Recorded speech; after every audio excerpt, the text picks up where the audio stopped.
Chapitre 14.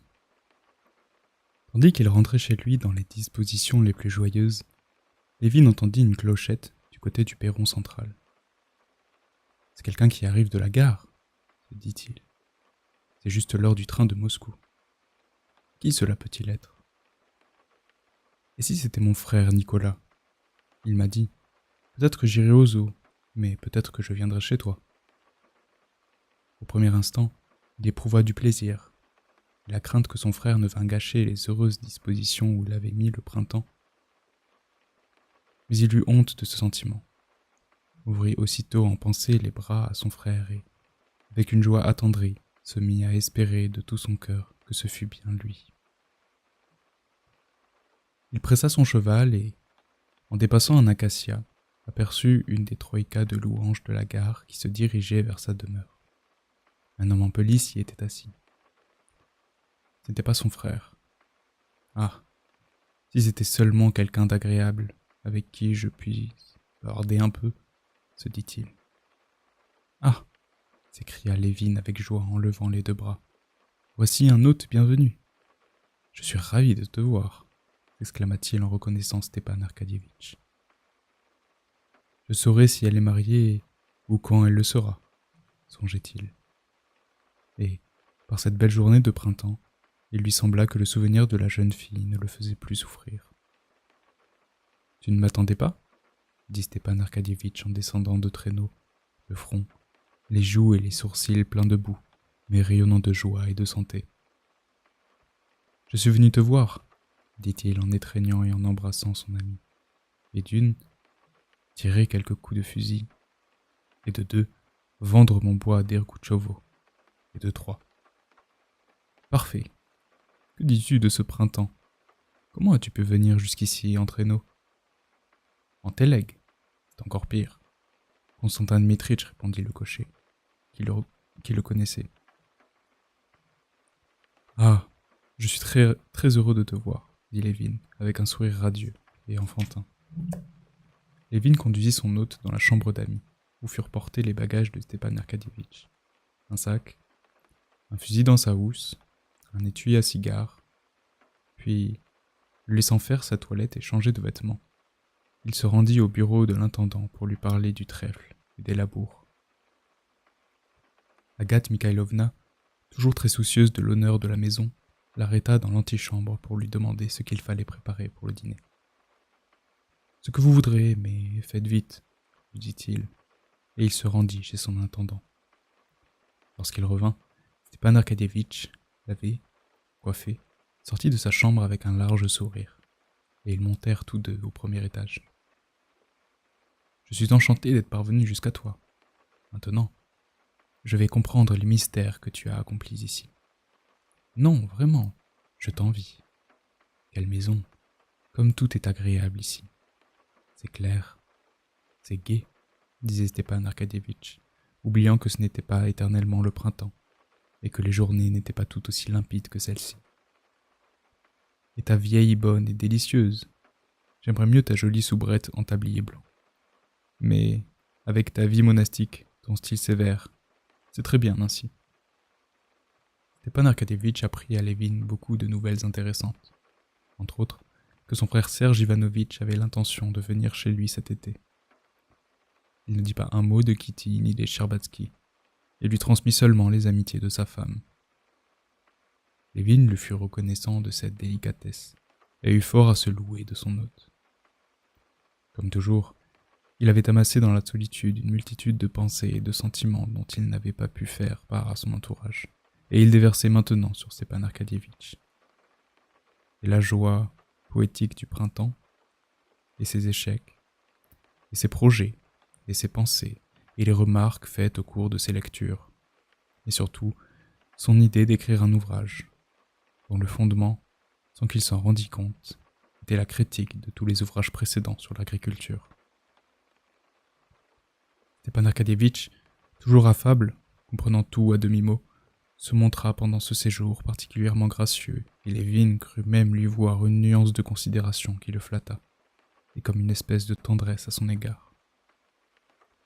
Les efforts d'Agathe Mikhailovna et du cuisinier pour confectionner un dîner particulièrement réussi eurent pour résultat que les deux amis affamés se jetèrent sur le pain, le beurre, la volaille et les champignons salés des hors-d'œuvre, et que Lévin ordonna de servir la soupe avant les petits pâtés, grâce auxquels le cuisinier espérait éblouir ses hôtes. Mais Stepan Arkadievitch, qui était cependant accoutumé à d'autres repas, trouva tout excellent, et la liqueur, et le pain, et le beurre, et surtout la volaille salée, et les champignons, et la soupe aux orties, et le poulet, sauce béchamel, et le vin blanc de Crimée. Tout était parfait, exquis. « Excellent, excellent !» dit-il en allumant une grosse cigarette après le rôti.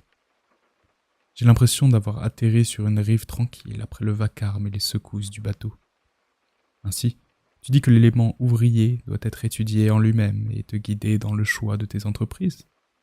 Je suis un profane, mais il me semble que cette théorie et son application auront à leur tour une influence sur l'ouvrier.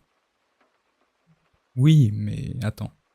Je ne parle pas d'économie politique, mais d'économie rurale. C'est une science, et l'ouvrier, du point de vue économique, ethnographique... » À ce moment, Agathe Mikhailovna entra avec des confitures. « Mes compliments, Agathe Mikhailovna, » lui dit Stepan Arkadievitch, en baisant le bout de ses doigts qu'il avait potelés. « Quel confit, quelle liqueur ! N'est-il pas temps de partir, Kostya » ajouta-t-il. Lévin regarda par la fenêtre. Le soleil descendait derrière les cimes dénudées. « Oui, oui, dit-il. Cosme, attelle !»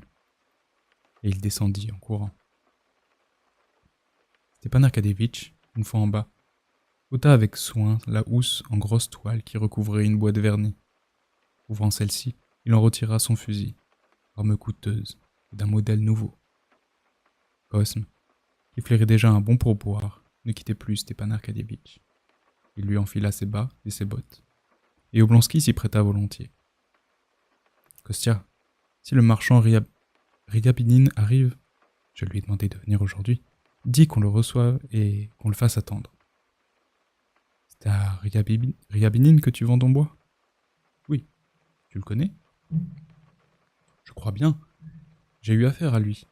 Positivement et définitivement. » Stepan Arkadievitch se mit à rire. Définitivement et positivement étaient les mots favoris du marchand. Oui, il a une façon de parler extrêmement comique. Elle comprend où va son maître, ajouta-t-il en flattant de la main Laska, qui, poussant des gémissements plaintifs, se trémoussait devant Lévin, léchant tantôt sa main, tantôt ses bottes ou son fusil. Un char à bancs les attendait déjà près du perron, lorsqu'ils sortirent. J'ai fait atteler, quoique ce ne soit pas loin, mais nous pouvons aller à pied si tu préfères. Non, j'aime autant la voiture, dit Stepan Arkadievitch en s'approchant du chariot. Il s'assit, s'enveloppa les jambes dans un plaid tigré et alluma un cigare. Comment peux-tu ne pas fumer ? Le cigare, c'est, sans parler du plaisir, le couronnement et le signe du plaisir. Voilà la vie. Comme c'est merveilleux. Voilà comment je voudrais vivre. Mais qui t'en empêche ? Dit Lévin en souriant. Oui, tu es un homme heureux. Tu as tout ce que tu aimes. Tu aimes les chevaux, tu en as. Les chiens, tu en as. La chasse, l'agriculture. Tu peux t'y adonner. Peut-être est-ce parce que je tire des joies de ce que je possède sans m'affliger de ce qui me manque, dit Lévin, pensant à Kitty. Stepan Arkadievitch comprit, le regarda, mais ne dit rien. Lévin savait, grand gré à Oblonsky, d'avoir, avec son tact habituel, remarqué que Lévin redoutait un entretien sur les Shtcherbatsky et évitait de parler d'eux. Mais maintenant, Lévin désirait être fixé sur ce qui le tourmentait, sans oser aborder le sujet. « Comment vont les affaires ?» dit Lévin, en songeant qu'il était mal de ne penser qu'à soi. Les yeux de Stepan Arkadievitch se mirent à briller gaiement. « Tu n'admets pas qu'on puisse aimer le pain blanc, quand on a sa ration bien comptée. Selon toi, c'est un crime. Mais moi, je n'admets pas qu'on puisse vivre sans amour, dit-il, comprenant à sa façon la question de Lévin. Qui puis-je ? Je suis ainsi fait. Vraiment, cela fait si peu de mal à autrui, et cela vous procure tant de plaisir. Comment ? Il y a du nouveau ? Demanda Lévin. Oui, frère, Tu sais, tu connais ce type de femmes d'Ossian, ces femmes qu'on voit en rêve. Eh bien, ces femmes existent en réalité, et elles sont terribles. La femme, vois-tu, est un objet toujours nouveau, aussi longtemps qu'on l'étudie. Alors mieux vaut ne pas l'étudier du tout.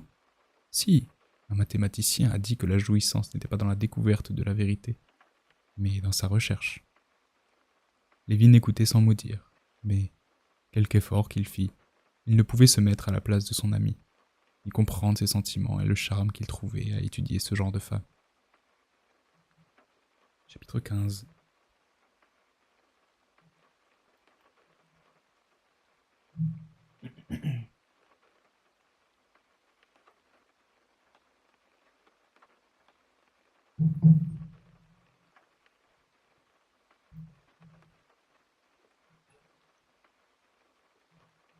Il se rendait non loin de là, près d'un ruisseau, dans un petit bois de tremble.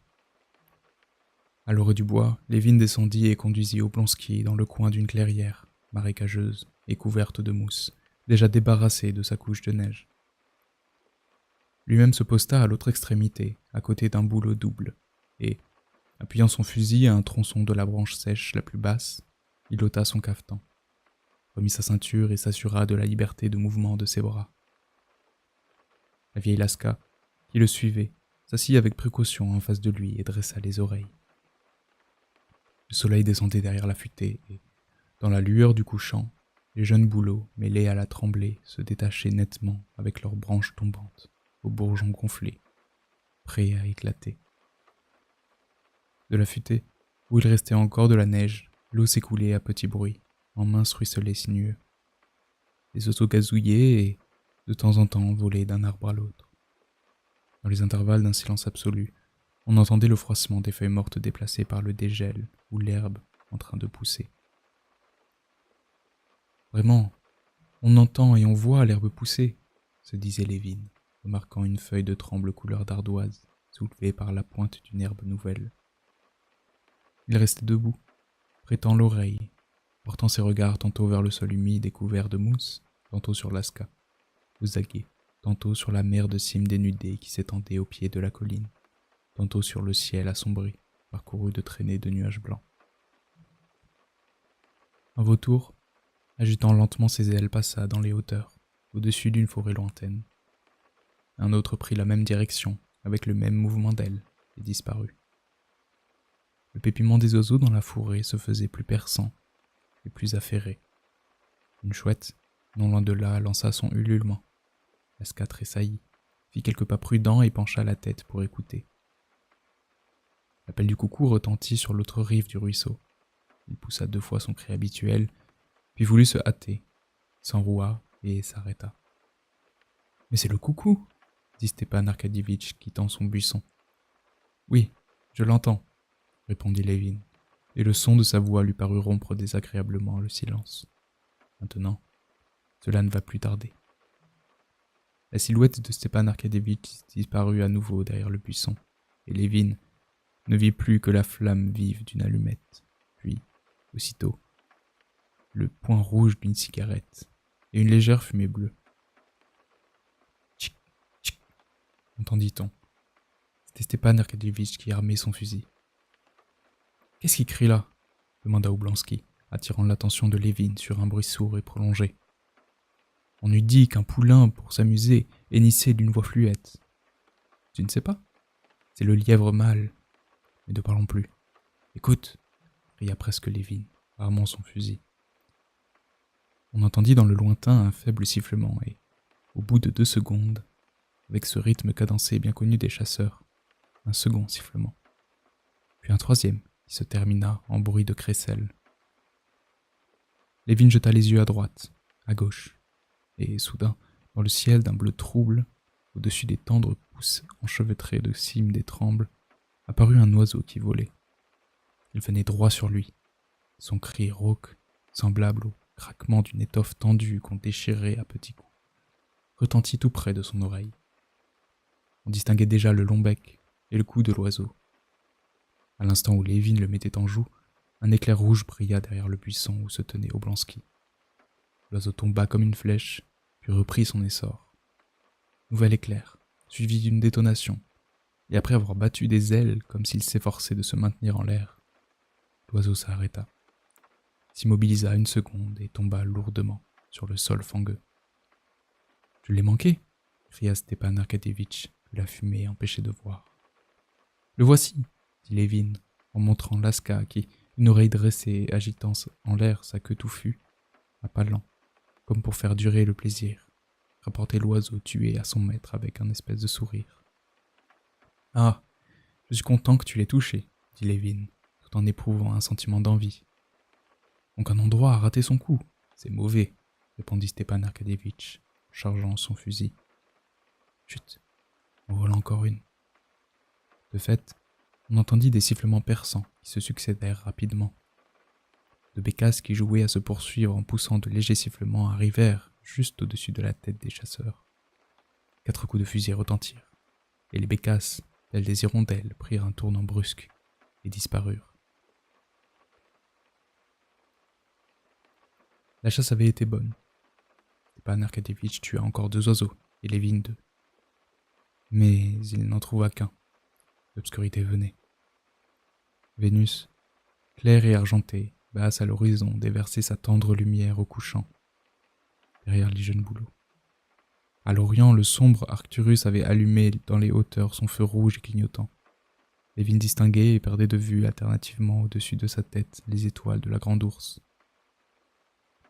Les bécasses ne se montraient plus, mais Lévin décida d'attendre que Vénus, qu'il voyait sous la fourchure de son bouleau, apparût au-dessus, et que toutes les étoiles de la grande ours furent distinctes. Vénus avait déjà dépassé la fourchure, le chariot de la grande ours se détachait tout entier dans le ciel d'un bleu sombre, mais Lévin attendait toujours. N'est-il pas temps de rentrer ? Dit Stepan Arkadievitch. La forêt était silencieuse, aucun oiseau n'y bougeait plus. Attendons encore, répondit Lévin. Comme tu voudras. Ils étaient maintenant à une quinzaine de pas l'un de l'autre. Stiva, dit brusquement Lévin. Tu ne me dis pas si ta belle-sœur est mariée ou si elle se marie bientôt. Lévin se sentait si sûr de lui et si calme qu'il lui semblait qu'aucune réponse ne pourrait l'émouvoir. Mais il ne s'attendait pas à ce que lui répondit Stepan Arkadievitch. Elle ne songeait pas à se marier et n'y songe pas davantage maintenant. Elle est très malade. Les médecins l'ont envoyée à l'étranger. On craint même pour sa vie. « Que dis-tu » s'exclama Lévin. « Très malade ? Qu'a-t-elle donc ? Comment ?» Tandis qu'il parlait, Laska, dressant les oreilles, examinait le ciel et reportait sur eux des regards pleins de reproches. « Ils ont bien choisi leur moment pour parler, songeait-elle. Il y en a une qui arrive. Tiens, la voilà. Ils vont la manquer, se disait Laska. Mais, à cet instant précis, ils entendirent tous deux un sifflement aigu qui leur perça l'oreille. Ils saisirent aussitôt leurs fusils et les 2 détonations retentirent en même temps. La bécasse qui volait haut replia immédiatement ses ailes et tomba dans le fourré dont elle fit ployer les ramures flexibles. « Ah, c'est parfait. Ensemble !» s'écria Lévin, qui courut avec Laska à la recherche de la bestiole. « Ah oui, il est arrivé quelque chose de désagréable. Ah, c'est Kitty qui est malade. Eh bien, que faire ? C'est dommage, songea-t-il. Elle l'a trouvée. Quelle bonne bête, dit-il en retirant l'oiseau tiède de la gueule de Laska et en le mettant dans sa gibecière presque remplie. Je l'ai, Stiva, cria-t-il. Chapitre 16.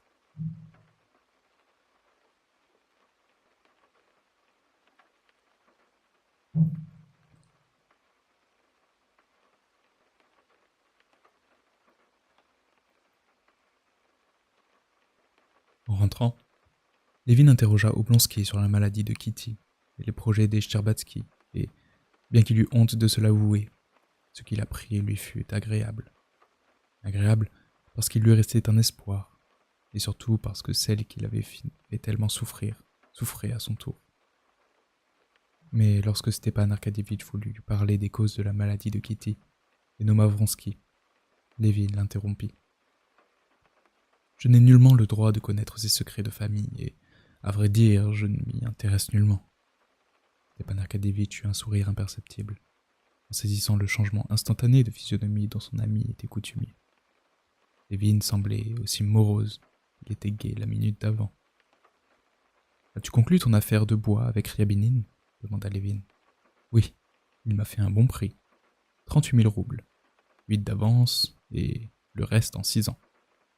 Il a fallu que je me donne du mal.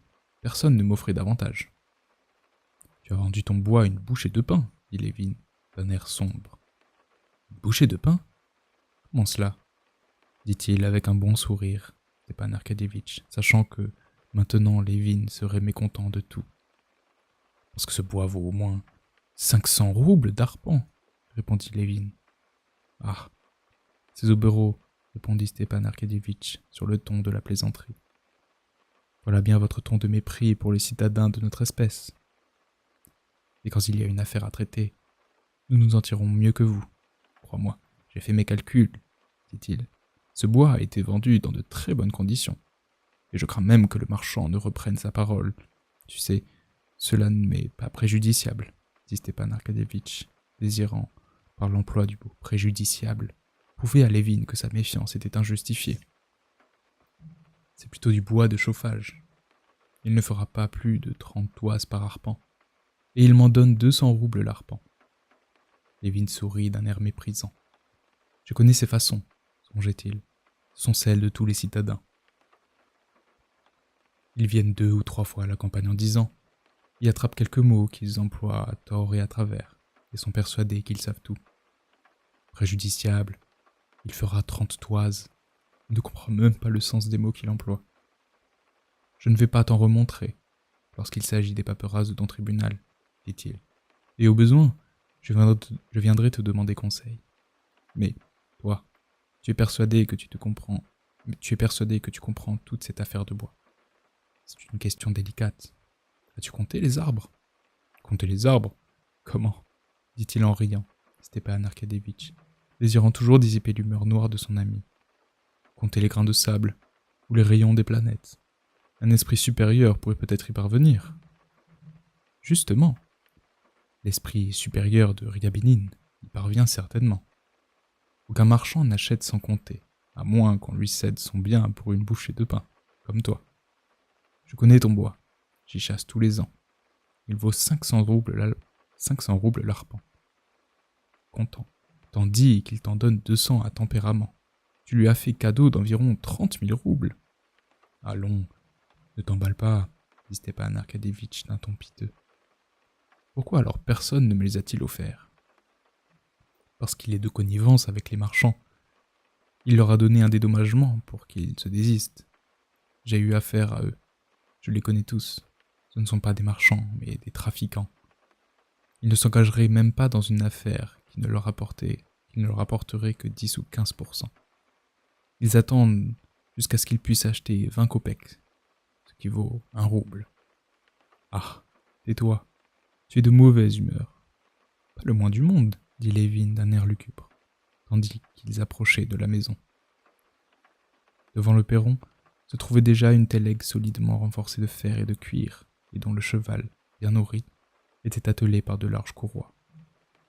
Dans la télègue était assis le commis qui servait de cocher à Ryabinin, le visage sanguin, serré dans ses vêtements. Ryabinin lui-même était dans la maison, et vint à la rencontre des 2 amis dans le vestibule. Ryabinin était un homme d'âge moyen, grand et maigre, avec des moustaches, un menton en galoche et des yeux mornes à fleur de tête. Il portait une longue redingote bleu foncé, avec des boutons dans le bas du dos, et de hautes bottes en accordéon au-dessus du pied, et droites sur le mollet, sur lesquelles il avait passé de larges caoutchoucs. Il s'essuya la figure avec un mouchoir et, rabattant les pans de sa redingote, qui tombait fort bien sans cela, il souhaita le bonjour aux arrivants, avec le sourire, en tendant la main à Stepan Arkadievitch, comme pour attraper quelque chose. « Ah, vous êtes arrivé, » lui dit Stepan Arkadievitch en lui tendant la main. « C'est parfait. Je n'ai pas osé désobéir aux ordres de votre Excellence, quoique le chemin soit bien mauvais. J'ai positivement fait la route à pied, et je suis venu au jour dit. Mes respects, Constantin Dmitritch, dit-il à Lévin en faisant un geste pour lui attraper aussi la main. Mais Lévin Fronçant les sourcils, fit mine de ne pas s'en apercevoir et sortit les bécasses de sa gibecière. « Vous êtes allé vous distraire à la chasse ?»« Quels sont ces oiseaux ?» ajouta Rhiannon en regardant les bécasses d'un air dédaigneux. « Cela doit avoir bon goût. » Et il hocha la tête d'un air désapprobateur, semblant douter de la valeur d'un pareil butin. « Veux-tu passer dans mon cabinet ?» dit Levin, en français à Stepan Arkadyevitch. Il avait l'air mélancolique. « Passez dans mon cabinet. Vous y serez mieux pour causer. »« Mais parfaitement. Où il vous plaira, » dit avec une dignité hautaine Rhiannon, comme s'il voulait faire sentir qu'un autre pouvait éprouver de l'embarras quant à la façon d'en user avec les gens, mais qu'il n'était, lui, jamais embarrassé de rien. Une fois dans le cabinet, Rhiannon en fit le tour des yeux, comme s'il cherchait l'icône. Et l'ayant trouvée, il ne se signa pas. Il examina les bibliothèques et les rayons chargés de livres du même air de doute que les bécasses. Eut un sourire méprisant et hocha la tête d'un air de désapprobation, cette fois péremptoire. « Eh bien, vous avez apporté l'argent ?» lui demanda Oblonsky. « Asseyez-vous. Ce n'est pas l'argent qui nous arrêtera. Je suis venu pour vous voir, pour causer. Qu'avons-nous besoin de causer? Mais asseyez-vous donc. »« Oui, » dit Rhiannon, en s'asseyant et en s'accoudant au dossier du fauteuil de la façon la plus incommode. « Il faut céder sur le prix, prince. Ça serait un péché, mais l'argent est prêt, définitivement, jusqu'au dernier kopek. Il n'y aura pas de retard pour l'argent. » Levin, qui, pendant ce temps, rangeait son fusil dans l'armoire, avait déjà franchi le seuil de la porte. Mais, en entendant les paroles du marchand, il s'arrêta. « Vous prenez déjà le bois pour une somme dérisoire, dit-il. Il est arrivé chez moi trop tard. Sinon, c'est moi qui aurais fixé le prix. » Rhiannon se leva et, sans mot dire, regarda Levin de la tête aux pieds en souriant. « Constantin Dmitritch est très regardant, » dit-il en souriant à Stepan Arkadyevitch. « Il n'achète définitivement rien. Je lui ai marchandé son froment, je lui en offrais un bon prix. Pourquoi vous donnerais-je mon bien pour rien? Je ne l'ai ni ramassé par terre, ni volé. Permettez. À notre époque, il est positivement impossible de voler. Tout, définitivement, à notre époque, se fait par procédure publique, noblement. Il n'est pas question de voler. Nous parlons en toute honnêteté. Si je paye le bois trop cher, je n'arriverai pas à joindre les deux bouts. Je vous demande de rabattre un peu. » « Voyons, l'affaire est-elle conclue, oui ou non? Si elle est conclue, il n'y a plus à marchander. Si elle ne l'est pas, c'est moi qui achète le bois, » dit Levin.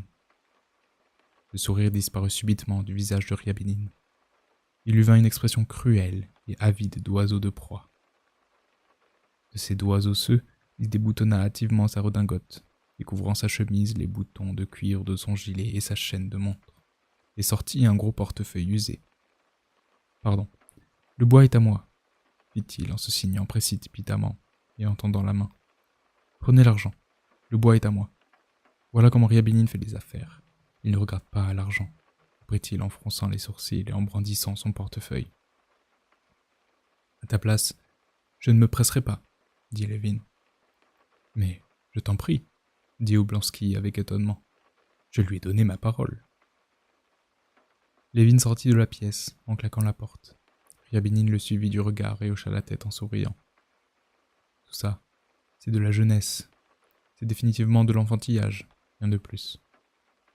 Car, sur l'honneur, je ne vous achète ce bois que pour la gloire, pour ainsi dire. Pour qu'on dise, c'est Rhiannon et personne d'autre qui a acheté le bois d'Oblonsky. Et je ne sais pas comment je m'y retrouverai. Ce sera comme Dieu voudra, s'il vous plaît. Nous allons rédiger nos petites conventions. »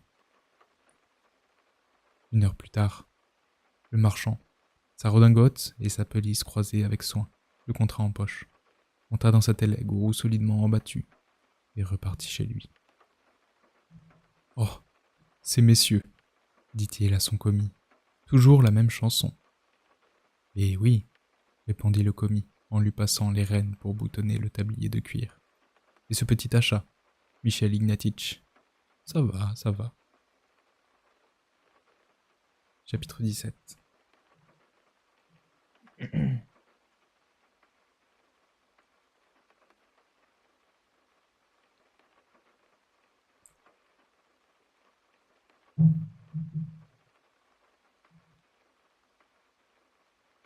Stepan Arkadyevitch, la poche bourrée de billets neufs, avance de 3 mois que lui avait faite le marchand, monta au premier. L'affaire était conclue. Il avait son argent en poche. La chasse avait été magnifique, et Stepan Arkadyevitch se trouvait d'humeur très joyeuse. Aussi désirait-il tout particulièrement dissiper la mélancolie qui s'était emparée de son ami. Il voulait terminer la journée, à souper, aussi agréablement qu'elle avait été commencée. Lévin était vraiment de méchante humeur, et, malgré tout son désir de se montrer aimable et affectueux avec son hôte, il ne pouvait se dominer. L'ivresse qu'il avait ressentie en apprenant que Kitty n'était pas mariée l'envahissait peu à peu. Kitty n'était pas mariée, mais malade, et malade d'amour pour un homme qu'il avait dédaigné. Il lui semblait que cette offense le touchait directement. Vronsky avait dédaigné Kitty, et Kitty l'avait dédaigné lui, Lévin. Donc Vronsky avait le droit de mépriser Lévin. C'était son ennemi. Mais Lévin ne pensait pas à tout cela. Il sentait confusément qu'il y avait là quelque chose d'offensant pour lui, et se fâchait en ce moment non contre ce qui l'accablait, mais contre tout.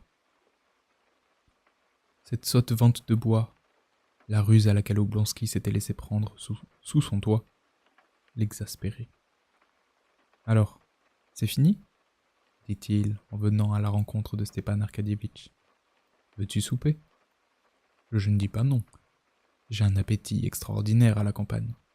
Pourquoi n'as-tu pas offert un morceau à Ryabinin ? Le diable l'emporte. »« Tu le traites d'une drôle de façon, » dit Oblonsky. « Tu lui as même pas tendu la main. Pourquoi ? Parce que je ne donne pas la main à un valet, quoiqu'un valet vaille 100 fois mieux que lui. Comme tu es rétrograde tout de même. »« Et la fusion des classes, » dit Oblonsky. « À la santé de ceux qui trouvent un agrément à fusionner. Moi, cela me répugne. » « Tu es décidément rétrograde, à ce que je vois. À vrai dire, je ne me suis jamais demandé qui j'étais. Je suis Constantin Lévin, rien de plus. » « Et Constantin Lévin est de mauvaise humeur, » dit Stepan Arkadyevitch en souriant. « Oui, je suis de mauvaise humeur. Et sais-tu pourquoi ? À cause de cette stupide vente de bois. Excuse le mot. » Stepan Arkadyevitch prit un air à la fois inquiet et bonhomme, comme quelqu'un qu'on offense et qu'on accable injustement. « Ah, laissons cela, dit-il. Dès qu'on vend quoi que ce soit, on vous dit aussitôt « cela vaut beaucoup plus ». Mais avant la vente, personne ne dit mieux. Non, je vois que tu as une dent contre ce malheureux Ryabinin. Peut-être. Et tu sais pourquoi ? Tu me diras encore que je suis rétrograde ou quelque autre mot affreux, mais je m'afflige et je m'inquiète de cet appauvrissement général de la noblesse à laquelle j'appartiens et suis, malgré la fusion des classes, très heureux d'appartenir. Et cet appauvrissement n'est pas la conséquence d'une vie fastueuse. Ce ne serait rien. Vivre princièrement, c'est l'affaire des nobles. Eux seuls s'y entendent. Aujourd'hui, les moujiks amassent la terre autour de nous. Cela ne m'offusque pas. Les seigneurs ne font rien. Les moujiks travaillent et évincent les oisifs. Il doit en être ainsi. Et j'en suis très content pour les moujiks. Mais ce qui m'humilie, c'est que cet appauvrissement soit dû à... je ne sais comment dire, à une espèce d'innocence. Ici, c'est un fermier polonais qui achète à moitié prix une magnifique propriété à une dame qui habite Nice. Ici, on donne à terme à un marchand, pour un rouble l'arpent, une terre qui en vaut 10. Ici, sans aucune raison, tu fais cadeau de 30 000 roubles à ce coquin. Que fallait-il donc faire ? Compter tous les arbres ? Mais bien sûr.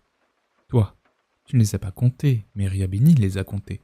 Les enfants de Ryabinin auront les moyens d'existence, pourront s'instruire. Les tiens, peut-être pas.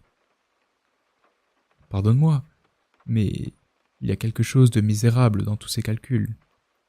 Nous avons notre métier, eux, le leur. Et il faut bien qu'ils en tirent du profit. D'ailleurs, tant pis, ce qui est fait est fait. Ah, Voilà des œufs sur le plat. C'est la façon d'accommoder les œufs que je préfère. Et Agathe Mikhailovna nous donnera bien un peu de cette merveilleuse liqueur. » Stepan Arkadievich se mit à table et commença à plaisanter avec Agathe Mikhailovna, lui assurant qu'il n'avait pas mangé depuis longtemps un aussi bon dîner, ni un si bon souper. « Vous, au moins, vous savez faire des compliments, » dit Agathe Mikhailovna. « Ce n'est pas comme Constantin Dmitritch. On peut lui servir tout ce qu'on veut, ne fût-ce qu'un crouton, il mange et il s'en va. » Lévin avait beau faire son possible pour se dominer, il restait triste et silencieux. Il aurait voulu poser une question à Stepan Arkadievich, mais il ne pouvait s'y résoudre, et ne savait ni sous quelle forme, ni à quel moment la poser. Stepan Arkadievich était déjà descendu chez lui. C'était déshabillé, relavé, revêtu d'une chemise de nuit tuyautée et couché, et Lévin s'attardait toujours dans sa chambre, l'entretenant de vétilles et ne trouvant pas la force de lui demander ce qu'il voulait. « Comme on fait de jolis savons, » dit-il en examinant et en sortant de son papier un morceau de savon parfumé qu'Agathe Mikhailovna avait préparé pour l'inviter, et dont Oblonsky ne s'était pas servi. « Regarde, c'est une véritable œuvre d'art. »« Oui, tout se perfectionne de notre temps, » dit Stepan Arkadievich en bâillant d'un air béat. « Les théâtres, par exemple, et ces lieux de divertissement. Oh, oh, bâillait-il. Il y a la lumière électrique partout. Oh, oui, la lumière électrique, dit Lévin, oui. Dis-moi, où est Vronsky maintenant ? Demanda-t-il en posant brusquement le savon. Vronsky ? Dit Stepan Arkadievich en s'arrêtant de bâiller. Il est à Pétersbourg. Il est parti peu après toi, et n'est jamais revenu à Moscou. Sais-tu, Kostia, je vais te dire la vérité, reprit-il en s'accoudant sur la table et en appuyant sur sa main son beau visage coloré, ses bons yeux tendres et ensommeillés brillaient comme des étoiles. Tu as été fautif. Tu as eu peur de ton rival. Et, ainsi que je te le disais alors, je ne sais de quel côté il y avait le plus de chance. Pourquoi n'es-tu pas allé de l'avant ? Je t'avais dit, à ce moment-là, que... Il bâilla. Il bâilla des mâchoires seulement, sans ouvrir la bouche. Sait-il, ou ne sait-il pas que je l'ai demandé en mariage ? Songea Lévin en le regardant. Oui, son visage, il y a quelque chose de rusé, de diplomatique. Oui. Et sentant qu'il rougissait, il regarda Stepan Arkadievich droit dans les yeux, sans mot dire. S'il y a eu quelque chose de son côté à elle, poursuivait Oblonsky, c'était un entraînement superficiel. Cette aisance aristocratique et les perspectives mondaines faisaient plus d'effet sur sa mère que sur elle, tu sais. Lévin se rembrunit. L'offense du refus, auquel il s'était heurté, lui brûla le cœur comme une blessure toute fraîche. Mais il était dans sa maison, et les murs d'une maison vous protègent. « Attends, reprit-il en arrêtant Oblonsky. Tu parles d'aisance aristocratique. Permets-moi de te demander en quoi consiste cette aisance aristocratique de Vronsky, ou de qui que ce soit. Cette aisance aristocratique qui lui a permis de me mépriser. Tu considères Vronsky comme un aristocrate. Moi, non. Un homme dont le père est sorti de rien grâce à l'intrigue, dont la mère a eu des aventures galantes avec tout le monde. Non, excuse-moi, mais j'appelle aristocrates des gens comme moi, qui peuvent monter dans leur passé 3 ou 4 générations de familles honnêtes sur le plus haut échelon de la culture. Les dons, l'intelligence, cela était une autre affaire. Qui n'ont jamais rampé devant personne et qui n'ont jamais eu besoin de personne, comme mon père et mon grand-père. J'en connais beaucoup de semblables. Tu trouves mesquin que je compte les arbres d'un bois, mais tu fais cadeau de 30 000 roubles à Ryabinin, et tu touches des intérêts ou je ne sais encore quoi, ce que je ne fais pas. Voilà pourquoi j'apprécie mon patrimoine et le fruit de mon labeur. C'est nous qui sommes des aristocrates, et non ceux qui ne peuvent substituer que par la grâce des puissants de ce monde et qu'on peut acheter pour 20 kopecks. Mais à qui en as-tu ? Je suis de ton avis, dit Stepan Arkadyevitch, avec une gaieté sincère, quoiqu'il sentît que Lévin, en parlant de ceux qu'on pouvait acheter pour 20 kopecks, le visait lui aussi. La sortie de Lévin l'amusait franchement. À qui en as-tu ? Quoique tu sois injuste à bien des égards pour Vronsky, ce n'est pas de cela que je parle. Je te le dis sans détour. À ta place, je partirai avec moi pour Moscou et... Non, j'ignore si tu le sais ou non, cela m'est égal, je vais te le dire. J'ai demandé la main de Catherine Alexandrovna, et j'ai été refusé. Aussi, son souvenir est-il pour moi pénible et humiliant. Pourquoi ? En voilà une sottise. N'en parlons plus. Excuse-moi, je te prie, si j'ai été rude avec toi, dit Lévin. Maintenant qu'il avait dit tout ce qu'il avait sur le cœur, il retrouvait ses dispositions du matin. Tu n'es pas fâché contre moi, Stiva. Je t'en prie, ne sois pas fâché, dit-il, et il lui prit la main en souriant. Mais non, pas le moins du monde. Il n'y a pas de raison. Je suis content que nous nous soyons expliqués. Tu sais, la chasse est bonne aussi le matin. Si nous y retournions, je ne dormirai pas. J'irai après tout droit à la gare. Entendu. Chapitre 18.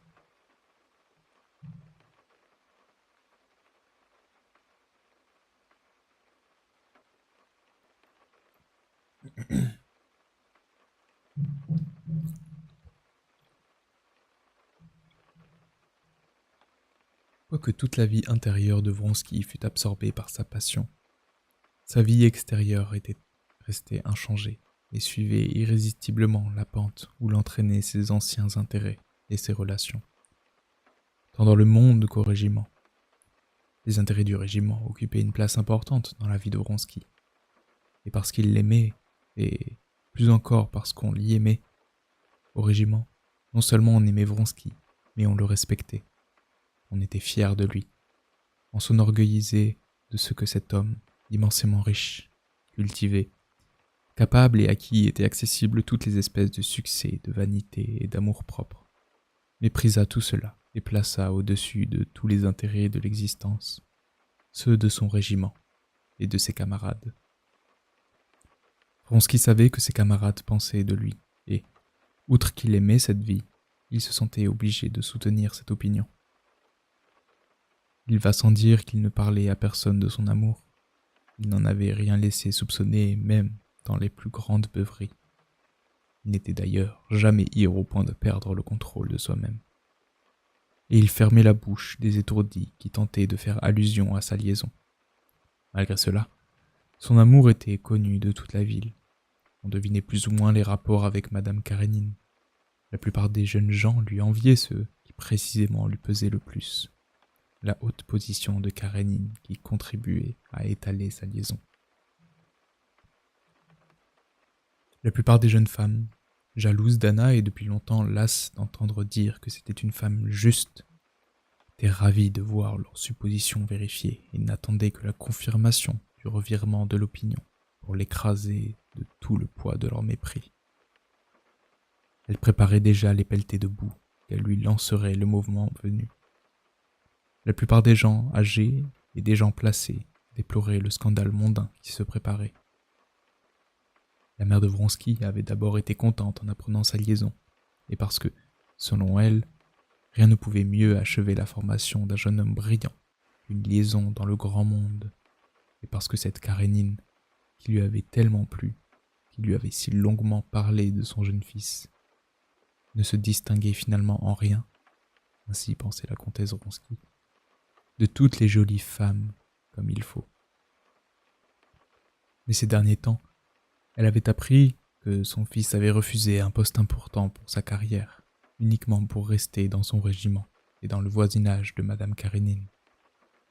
Elle sut que des personnes haut placées lui en gardaient rancune, et son point de vue changea. Il lui déplaisait aussi que cette liaison, autant qu'elle pouvait voir, ne fut pas la liaison brillante, mondaine et pleine de grâce qu'elle eût approuvée, mais une passion tragique, à la Werther, qui pouvait amener son fils à faire des bêtises. Elle ne l'avait pas revu depuis son départ subit de Moscou, et il lui avait fait dire par son frère de venir la trouver. Le frère aîné de Vronsky était lui aussi mécontent de son cadet. Il ne s'inquiétait pas de savoir si cet amour était profond ou léger, passionné ou non, solide ou non. Lui-même, bien qu'ayant des enfants, entretenait une danseuse. Aussi était-il porté à l'indulgence. Mais il savait que cet amour déplaisait à ceux à qui il aurait fallu plaire. Aussi désapprouvait-il la conduite de son frère. Outre son service et ses obligations mondaines, Vronsky avait encore une occupation, les chevaux, dont il était amateur et passionné. Cette année-là, les officiers devaient participer à des courses d'obstacles. Vronsky s'était fait inscrire et avait acheté une jument anglaise pur sang. Malgré son amour, il s'intéressait passionnément, quoique avec retenue, aux préparatifs des courses. Ces deux passions ne se contrariaient pas. Au contraire, il avait besoin d'un passe-temps, d'une distraction indépendante de son amour. Il s'y rafraîchissait et s'y reposait des émotions violentes qui l'agitaient.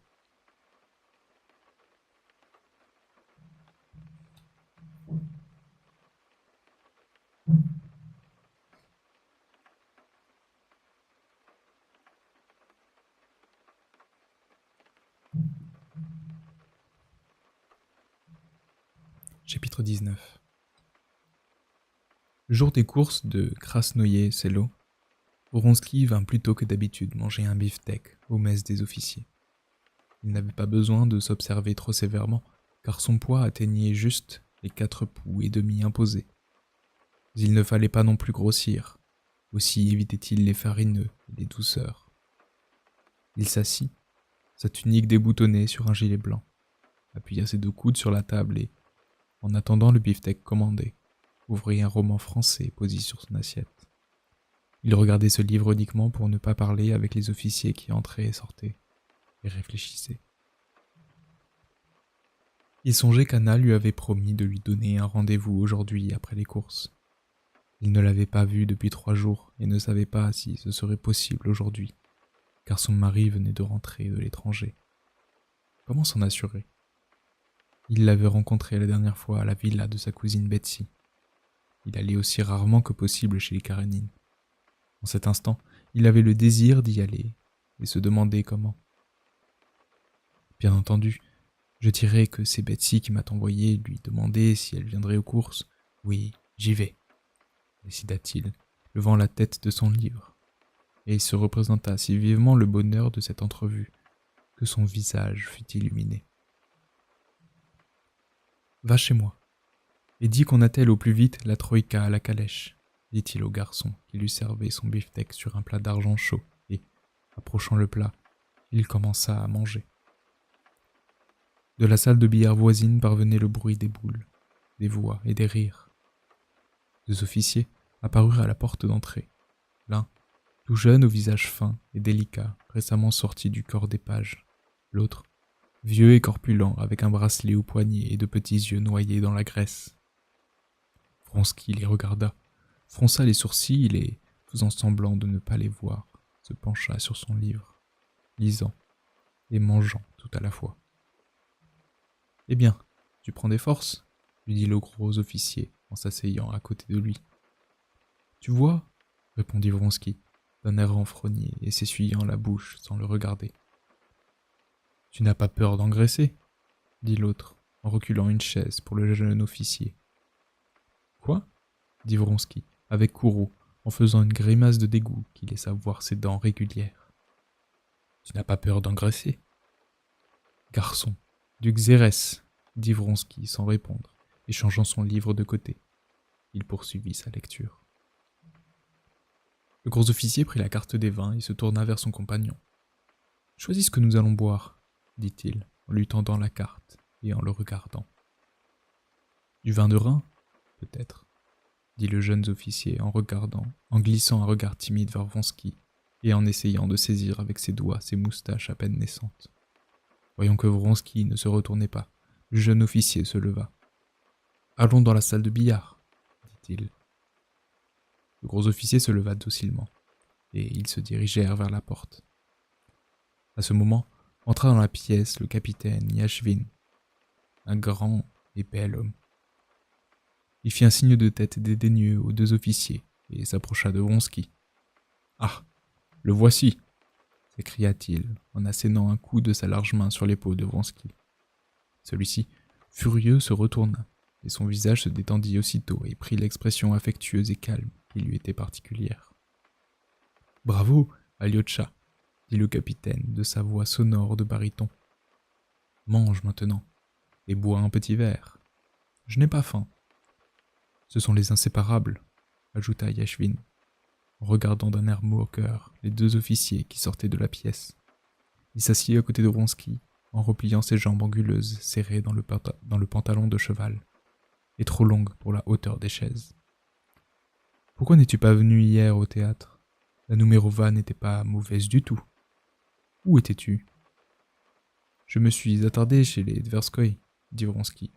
« Ah, fit Yashvin. Yashvin, joueur débauché, homme non seulement sans principe, mais aux principes immoraux, était le meilleur ami de régiment de Vronsky. Vronsky l'aimait pour son extraordinaire force physique, qui, la plupart du temps, se manifestait en buvant comme un tonneau, en ne dormant pas, et en restant toujours aussi dispos, et pour sa grande force morale qui se manifestait dans ses rapports avec ses supérieurs et ses camarades, auxquels il inspirait la terreur et le respect. Et dans le jeu, il risquait des dizaines de milliers de roubles, et misait toujours avec tant d'assurance et de précision, quoiqu'il eût bu, qu'il passait pour le meilleur joueur du club anglais. Vronsky l'estimait et l'aimait surtout parce qu'il sentait que si Yashvin avait de l'affection pour lui, ce n'était pas à cause de son nom ni de sa fortune, mais pour lui-même. C'était le seul à qui Vronsky eût voulu parler de son amour. Il sentait que Yashvin seul, quoiqu'il l'affectât de mépriser tous les sentiments, pourrait comprendre cette passion violente qui remplissait maintenant toute sa vie. De plus, il était persuadé que Yashvin ne trouvait aucun plaisir au commérage et au scandale, mais comprenait ce sentiment comme il fallait, qu'il savait que l'amour n'était pas une plaisanterie, un divertissement, mais quelque chose de sérieux et de grave. Vronsky ne lui avait jamais parlé de son amour cependant. Il en était convaincu qu'il savait tout, comprenait tout comme il convenait. Il le voyait à ses yeux, et cela lui était agréable. « Ah oui !» dit Yashvin au nom de Tverskoï. Ses yeux noirs se mirent à briller et il prit sa moustache gauche qu'il se mit dans la bouche, selon sa mauvaise habitude. « Et toi, qu'as-tu fait hier ? Tu as gagné ?» demanda Vronsky. « 8000 roubles, mais il y en a 3 qui ne sont pas sûrs. Je ne sais pas si on me les donnera. »« Tu peux perdre aussi sur moi, » dit Vronsky en riant. Yashvin avait parié une grosse somme sur Vronsky. « Jamais de la vie. Il n'y a que ma cotine qui est à craindre. » Et la conversation vint sur les courses. Vronsky ne pouvait plus penser qu'à cela. « Allons-nous-en. J'ai fini, » dit Vronsky, et, se levant, il se dirigea vers la porte. Yashvin se leva à son tour, après avoir allongé ses grandes jambes et redressé sa haute taille. « Il est trop tôt pour dîner, mais il faut que je boive. Je viens tout de suite. Eh, du vin !» cria-t-il de sa voix célèbre de commandement, une voix profonde qui faisait trembler les vitres. « Non, inutile, » reprit-il aussitôt. « Si tu vas chez toi, je t'accompagne. » Et ils partirent tous deux.